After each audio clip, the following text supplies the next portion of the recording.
Hello and welcome to the NancoVerse. Woohoo! It's the 18th of February and I hope everyone is not freezing to death because I feel really cold today. I don't know what is it. Some days are warmer, some days are colder, but today is damn cold. But having said that, I know I'm gonna miss the cold because I've realized February is my favorite month of the day of the year. Feb is the best. Damn. I mean, I used to think October is the best, but now I kind of I have a brainwash going on where I feel like, no, not really. I do have a bias for October because it's my birthday, and yeah, but I think Feb is definitely the best month of the year. There's that energy in the air, everyone's just feeling good, and that's what I like about Feb. And I would want to start today's podcast with some classic Jocko Motivation. Yes, Jocko Milik is a U.S. Navy SEAL, and he writes. He also has his own podcast. But there's a book that I have, which is called Discipline Equals Freedom: Field Manual MK1 Mod 1. And in this brilliant book, he has a lot of these quotes and poems that he has written. All of these poems that I think a lot of us, poems and write-ups, which I think everyone, irrespective of your gender, could learn a lot from. And one of them is titled Negative Talk from Negative People. Quote: The old classic. What do you know? What do you do about the negative person talking behind your back, trying to bring you down? Sure, you can confront them and join them in their little game. You can give them satisfaction of knowing that they got in your head. You can turn your life into a grade school gossip hall. Of course, there are times, unfortunately, that you have to engage with people like this. You may have to set the record straight on a serious allegation.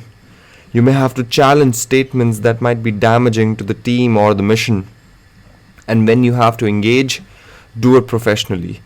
Say something like, I heard you had some pointers for me about how I'm doing my job. I'd like to get your feedback so I can tighten up my game. A statement like that will likely diffuse the scenario. The person will know that there are informants who will tell you what is going on, and that will likely stifle the situation. But let me tell you what my preferred methodology for this situation is. It's simple. Ignore and outperform. What am I saying? Ignore and outperform. It's written in bold. I want to be a little, emphatic about this. Ignore and outperform. Yes, while you are over there watching me and talking about me, I'm working. I'm working hard. I'm taking things to the next level. You keep gossiping, I'll keep working. You keep talking smack, I'll keep working. You keep chattering about things, I'll keep working. You keep focusing on what everybody else is doing, I'll keep working. You keep focusing on what everyone else is doing, I'll keep focusing on what I can do right. And when you finally look around at where you were and where I am, you will realize that you have nothing to talk smack about, because you will lose and I will win. And this applies to when people are playing office politics or forming their cliques or working their personal agendas. Of course, sometimes you have to play those games too. But when dealing with people like this, let your first course of action and the fundamental core of how you handle it be very clear and very direct. Outwork and outperform every last one of them. Hold the line. I love Jocko, and I love how non-bullshit his writing is. He just gets to the point and gets to the vibe. Yes, so I want to move on with the news for the day, and I hope you guys are finding value in the podcast. Whoever's listening, you guys are the best. I love you guys. So the first piece I would want to talk about is the rising of gold loans. Have you taken a gold loan in your family ever? Gold loans have been there in our it's a fashion in our country. It's a fashion in all countries, to be honest. But something about gold and India, Indian people, Indian families have a lot of gold. I think somebody was telling me that Indian women hold the most amount of gold in their households. And gold loans have been used for many, many decades to fund a lot of things. And now they're on a rise also because of the dropping incomes, and people need to spend money on stuff. People need money. So, yeah, I would want to read about gold loans. And this is a report by George Matthew. It's an explainer, so here we go. As individuals in the low income category and small businesses continue to be hit by reduced earnings, the gold loan business has been a booming segment for commercial banks and non banking finance companies. With people pledging their gold jewelry for emergency cash, banks have reported a whopping 45% jump in gold loan under outs outstandings as of December 2021. There's been an increase of 45% in the gold loan outstanding as of December 2021. Damn. As the business continues to boom, the question remains, is it beneficial for the borrower to sell or pledge gold, and who should take such loans? The rise in loans. The total gold loan outstanding of banks shot up by 45.1% to rupees 70,871 crore during the 12-month period ended December 2021, compared to March 2020 when it stood at 33,303 crore. Wow, so in March of 2020, the outstanding gold loan outstanding of banks was 33,303 crore, and now it is shot up by a whopping 45.1%. Oh my god, so many people have taken gold loans in a period of 1 year and a few months. The gold loan outstanding has risen 112% over the last 21 months. The business witnessed a big jump when the COVID-19 pandemic hit the country in March 2020, and people started pledging their gold for meeting healthcare, agriculture, wedding, and educational expenses. PSU banks, which is public sector undertaking banks, have now started focusing on this segment in the view of the trend. While this is RBI data and relates to business done by banks, industry experts say that if one includes loans extended by gold loan companies like Muthoot Finance and Manappuram Finance, the outstanding will be much higher. To be honest, with gold loans, I've only heard of Muthoot and Manappuram. They advertise a lot as well. How the loan works. The loan to value LTV ratio while pledging gold is 75%. The borrower will get only 75% of the value of the gold that he or she pledges against the loan. If the borrower fails to repay the loan, he or she will have suffered a loss, as they will not have got the full value of the gold. The best option is to sell the gold and get its full value during an emergency situation. The borrower can always buy back gold in stages from the market when their financial position improves. On top of this, the interest rate from gold loans, non-banking financial corporations (NBFCs) in this era of low-rate regime works out to 12 to 18%. Damn, that's a very high interest rate.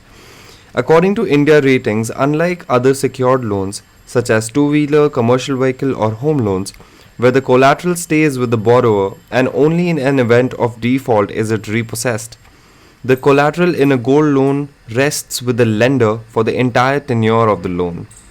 In case of a default, the entire collateral will be auctioned by the lender and the money will be recovered. Since gold is a price-sensitive commodity, any default in gold loans typically beyond 90 days calls for an auction, as per internal policies of the originator. Hence, for up to 90 days, the lender makes efforts to recover the loan. Beyond that, the efforts are towards an auction of the gold.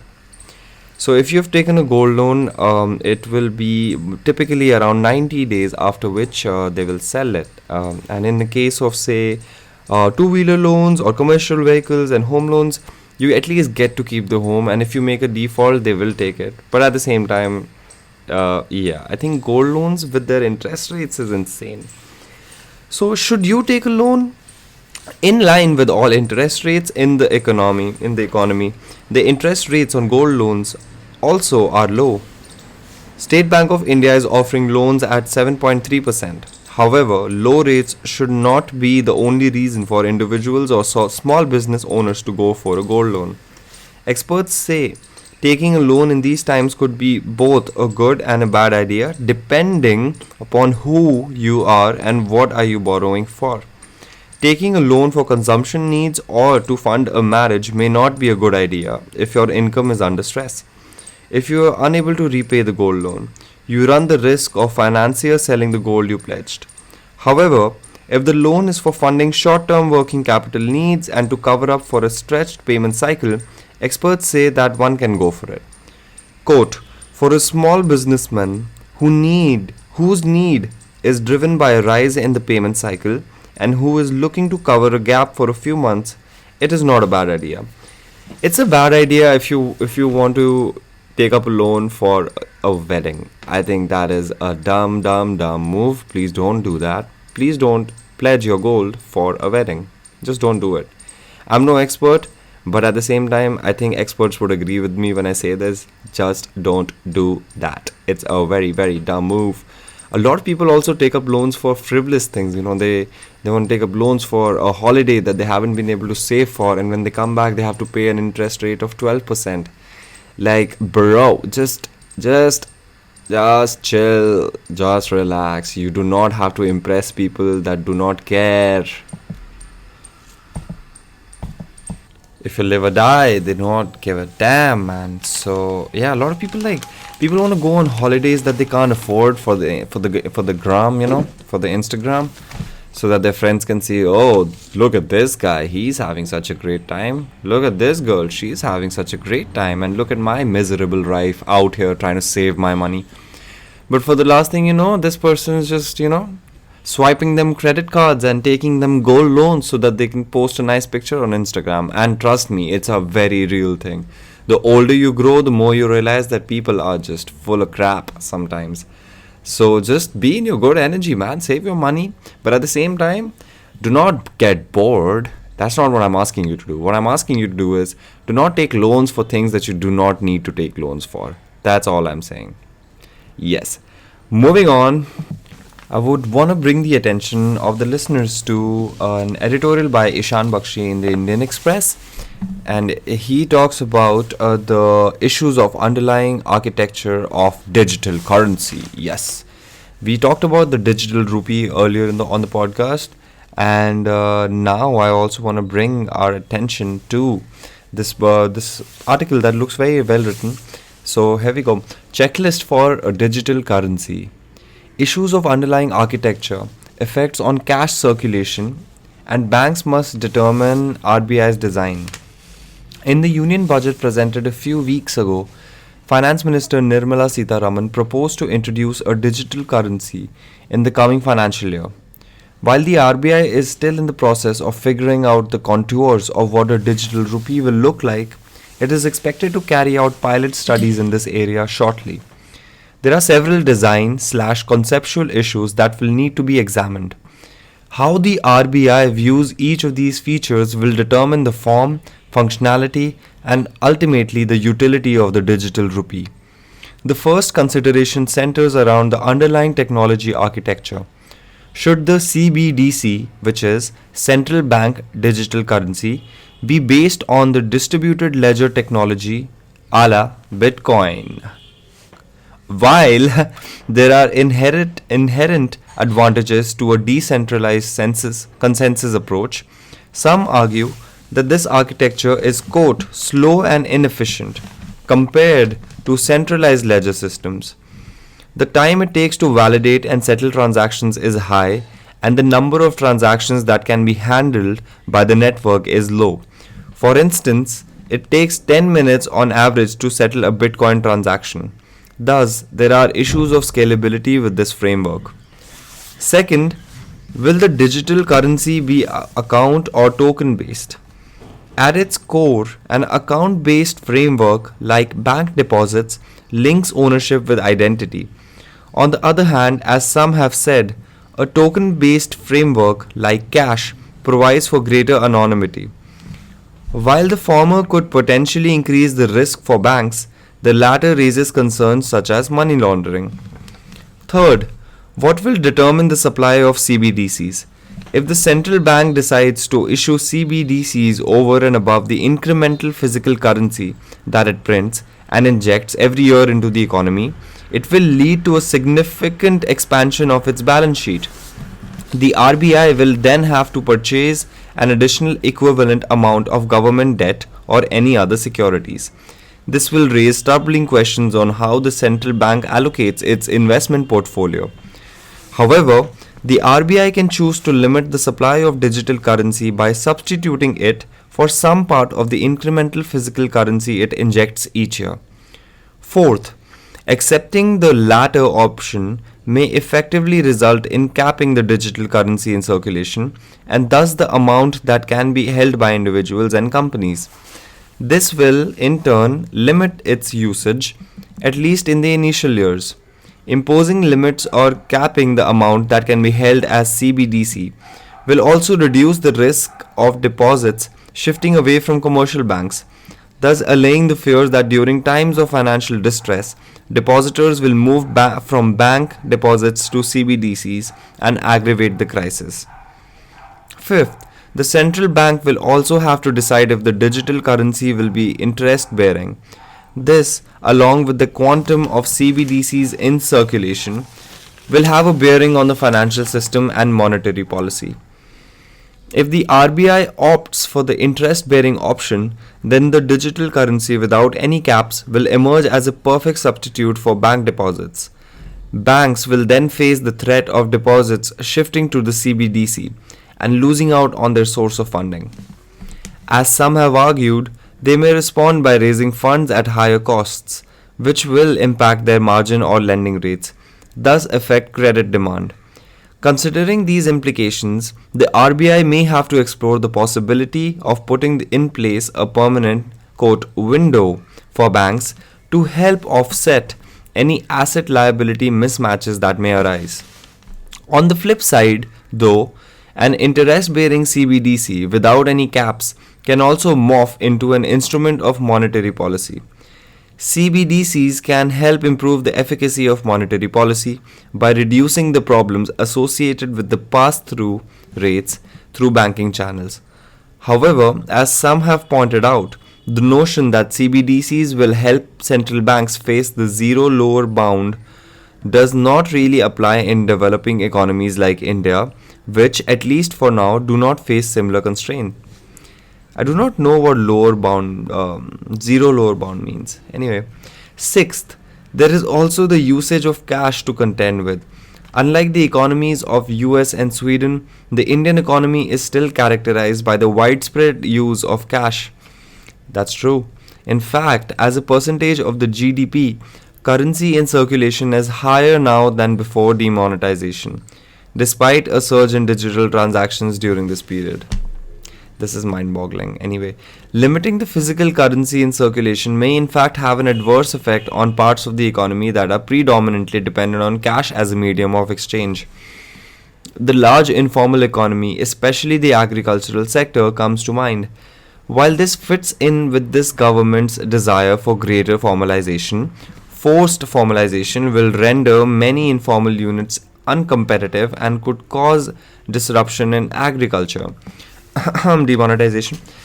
Lastly, in its pilot studies, the central bank should also explore to what extent the much touted benefits of issuing CBDCs will materialize in India. There is no reason to be skeptical as India already has a robust payments infrastructure in place. The domestic payments ecosystem is characterized by low transaction costs and quick turnaround time.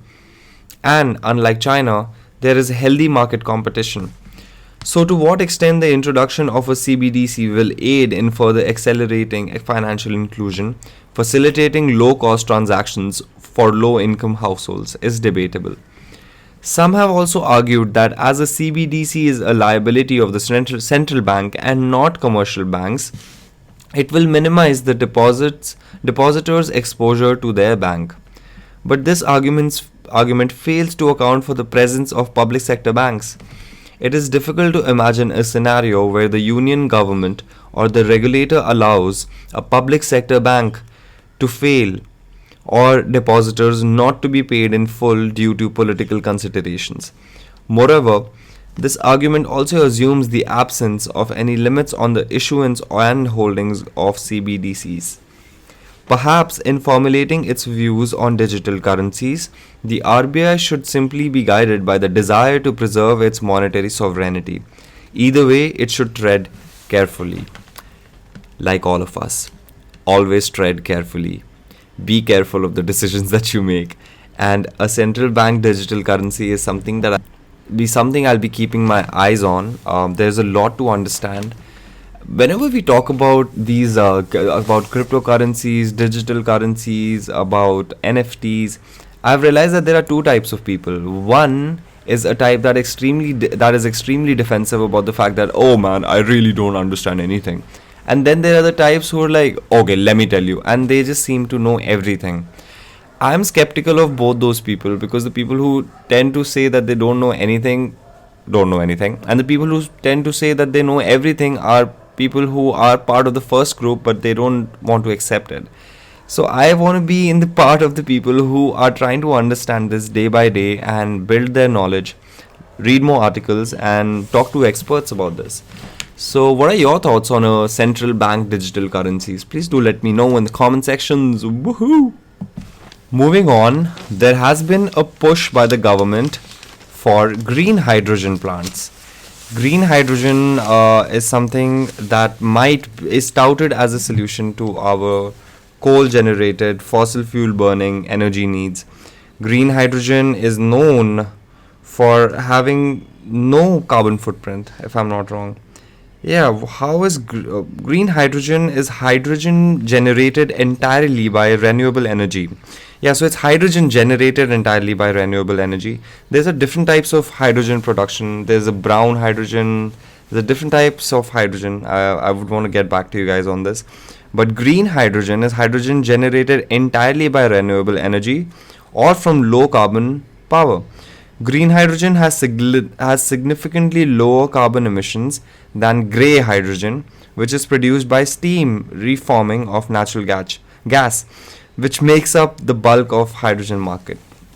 Renewable energy plants set up before 2025 to power the production of green hydrogen or green ammonia will get free interstate power transmissions for 25 years to reduce carbon emissions and boost domestic production of green hydrogen to 5 million tons by 2030. The Centre on Thursday announced the green hydrogen ammonia policy. The Power Ministry said renewable energy plants of green hydrogen and green ammonia producers will be given connectivity to the grid on a priority basis and will be permitted to bank surplus energy with discoms for 30 days and withdraw it as required. This will reduce dependence on fossil fuels and reduce crude imports. The objective also is for our country to emerge as an export hub for green hydrogen and green ammonia. The government is planning to mandate that oil refining, fertilizer, and steel sectors, which are key users of hydrogen and ammonia, use green hydrogen for a certain proportion of their requirements. The policy provides for a quote waiver of interstate transmission charges over a period of 25 years for manufacturers of green hydrogen and green ammonia for the projects commissioned before June 30, 2025. The release said, adding renewable energy plants supplying green hydrogen ammonia producers would be given open access to the grid within 15 days of receipt of their application. Green hydrogen is also produced via electrolysis using a renewable energy source. We will be a world leader in green hydrogen. We expect to be a hub from which we will export to different countries, Power Minister R.K. Singh said. It's a good move. I think it's a very, very important move to have green hydrogen and making sure that our planet is not completely bombarded with fumes for our own sake. A lot of times we think of it, oh, we need to save the planet. But it's not the planet that we need to save. The planet is fine. It's the people that need to have a better planet to live in. So yes, hopefully green hydrogen takes over. And yes, with this, I would like to end today's podcast. I have been following so many news, and speaking so much is making my jaw hurt, but I am learning so much. This is a beautiful, great process. I do not care how many people listen to this or not. For me, this is about generating knowledge. For me, it is about creating value for myself and for my listeners. So I hope you guys enjoyed this episode of the NancoVerse, and keep listening, keep supporting. I want to wish everyone a great day ahead. Hasta la vista, baby. Jai Hind.